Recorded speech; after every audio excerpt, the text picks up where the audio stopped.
एक दिन ऐसा भी आया जब धरती के केंद्र के राजा किंग कॉन्ग को कुत्तों ने दौड़ाया। यहाँ के कुत्ते साधारण आकार के नहीं थे, हर एक का आकार किंग कॉन्ग के बराबर था। वे झुंड में आकर अपनी ताकत के दम पर किंग कॉन्ग को परेशान कर रहे थे, जिससे वह मजबूर होकर खड़ी चट्टान को पार करने की कोशिश करता है। लेकिन ये भेड़िए भी अपने शिकार के लिए जान लगा देते हैं। किंग कॉन्ग 3 कदम पर पीछे मुड़कर दौड़ता है, लेकिन सामने फिर एक खड़ी चट्टान आ जाती है। अब कोई रास्ता नहीं बचा था, पीछे से भेड़ियों का झुंड उसे घेर चुका था। एक बड़ा भेड़िया सबसे पहले काबू नहीं रख पाता और ललचाने वाले भोजन की ओर झपटता है, लेकिन किंग कॉन्ग एक कदम पीछे हटता है और भेड़िया उसके द्वारा लगाए गए जाल में गिर जाता है। फिर वह एक पेड़ के तने को उठाता है जो बेलों से बंधा होता है और तने को खींचकर एक यंत्र चालू करता है, जिससे ऊपर से अनगिनत बड़े पत्थर गिरने लगते हैं। भेड़ियों का बड़ा हिस्सा तुरंत मारा जाता है या घायल हो जाता है। किंग कॉन्ग जानता है कि वह अभी भी कमजोर है, इसलिए वह पास ही एक भेड़िया को पकड़ता है, सिर के ऊपर उठाता है और जोर से खींचता है। भेड़िया कमर से 2 टुकड़े हो जाता है। इस बार डराने का असर बहुत जबरदस्त होता है। बाकी बची सारी भेड़ियों की टांगें उसके डर से कांपने लगी और किंग कॉन्ग अपने बालों को खून से हरा होते देखता है, जिससे वह बहुत असहज महसूस करता है। सफाई पसंद होने के कारण वह तुरंत झरने के पास नहाने जाता है। नहाने के बाद 2 भेड़ियों को रात के खाने के लिए पकड़ता है, लेकिन जैसे ही वह खाने की तैयारी करता है, एक तेज चुभन वाला दर्द उसे घेर लेता है।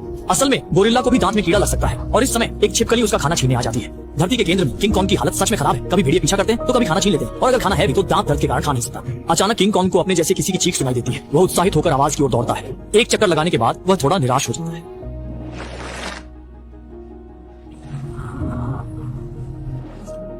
किंग कॉन्ग को धरती के केंद्र में आए कई साल हो गए, लेकिन साथी की तलाश की उम्मीद हमेशा बहुत कम रही है। सतह पर काम करने वाले लोग मॉनिटर पर किंग कॉन्ग को धरती के केंद्र में कई दिनों तक चलते हुए देखते हैं, सोचते हैं कि वह अन्य प्रजातियों के साथ प्रजनन करने जा रहा है। लेकिन कुछ ही समय बाद धरती के केंद्र से सतह की ओर जाने वाले प्रवेश द्वार में एक भंवर उठता है और एक विशाल हाथ गुफा से बाहर निकलता है। किंग कॉन्ग फिर से सतह पर लौट आता है। जब लोग बहुत चिंतित होते हैं तो वे देखते हैं कि किंग कॉन्ग एक छोटी पहाड़ी पर लेटा हुआ कराह रहा है। उसका मुंह खुला है और एक कीड़ा लगा हुआ दांत दिखाई देता है। अब लोगों को आखिरकार किंग कॉन्ग के ऊपर आने का कारण पता चलता है। वे उसके शरीर में कई टन एनेस्थीसिया डालते हैं और फिर शहर के सबसे अच्छे दंत चिकित्सक को बुलाते हैं। एक बड़ी स्टील की रस्सी को किंग कॉन्ग के दांत पर बांधते हैं, फिर ट्रांसपोर्ट मशीन की पूरी ताकत लगाते हैं और एक दांत तुरंत उड़ जाता है। जब किंग कॉन्ग बेहोशी से जागता है तो पाता है कि उसके दांत 48,000 टाइटेनियम मिश्र धातु के फौलादी दांत बन गए हैं। 2 बार काटकर देखता है तो वे काफी मजबूत लगते हैं। इस समय पानी के नीचे 8 यंत्र चालू होते हैं। किंग कॉन्ग आलसी होकर उठता है और घर लौटने की तैयारी करता है। मानव फिर भी एंटी ग्रेविटी स्पेसशिप को चालू करते हैं। जैसे ही किंग कॉन्ग पानी में कूदता है, स्पेसशिप भी उसके पीछे जाती है।